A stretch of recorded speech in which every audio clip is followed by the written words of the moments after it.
I, Yoweri Kaguta Museveni,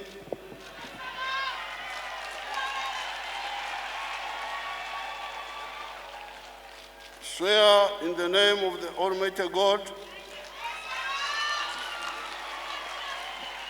that I will be faithful and bear the true allegiance to the Republic of Uganda. This long-anticipated swearing-in of Uganda's longest-serving president was witnessed nationwide yesterday as he entered a successful electoral sixth term in one of Uganda's most bitterly contested presidential elections. The inauguration that took place at Kololo Ceremonial Grounds amidst heavy security in the capital Kampala saw in attendance over 9 African heads of state that included Felix Antoine Tshisekedi of DR Congo, President Suluhu of Tanzania, Saleh Work Zewde of the Federal Republic of Ethiopia, Uhuru Kenyatta of Kenya, among others. Heavy top-of-the-line crowd control security, such as armored vehicles mounted with heavy artillery, were deployed all around Kampala in what appeared to be fears arising from plans to disrupt the inauguration ceremony through demonstrations and a parallel inauguration ceremony by opposition leader Robert Kyagulanyi.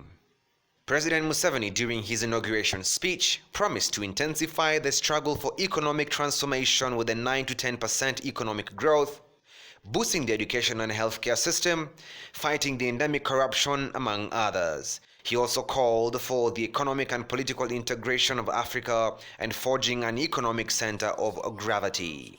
He also extended gratitude to neighboring countries for opening up market for the surplus Ugandan exports. Otherwise, we were stuck with sugar, producing 600,000 tons, but consuming only 380,000 tons.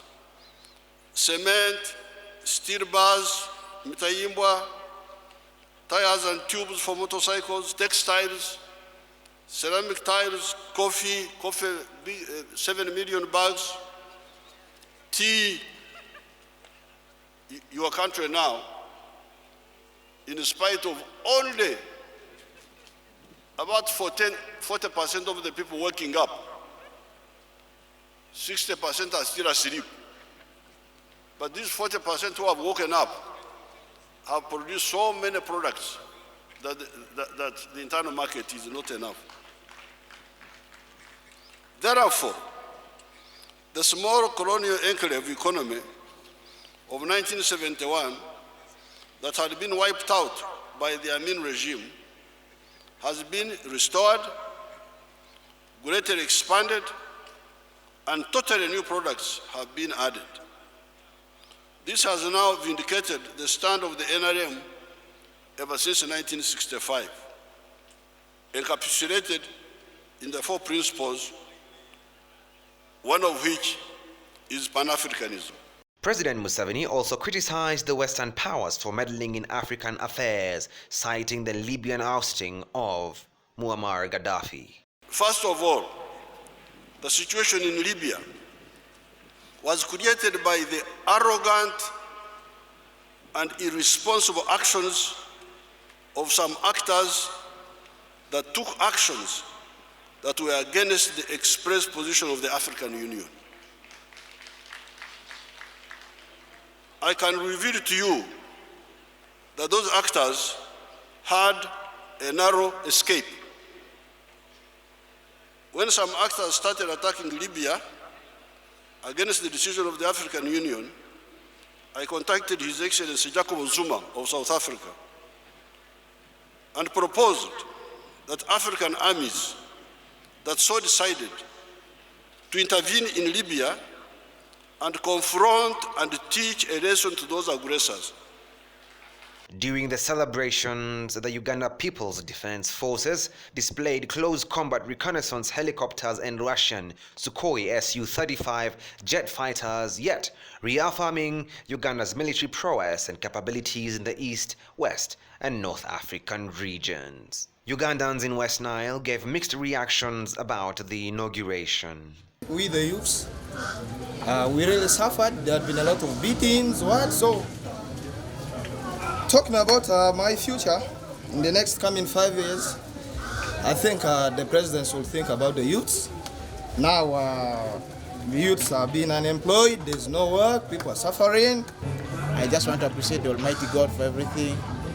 I know it has been hard, rumors have been flowing everywhere, but I just want to appreciate God that it has come to this moment, it has gone, and we are ready to work with anyone who is ready to help us. We just want to leave ourselves to the Almighty God so that things continue in the same way. Last year we were hit by COVID-19. The education sector has greatly been affected. One, we have nursery kids from nursery up to primary 4. These school age going are at home. And we still see that this stage are idle, they're at home. We would want this government to come up with initiative of vaccinating. Government should vaccinate all school age going children so that they're comfortable at school and so that we minimize the spread of COVID in schools. So for that matter, we really request the government to really vaccinate all the children so that they go back to school, because when you look at the children now, they have behaviors that are coming up in children because of idleness is actually destroying the children.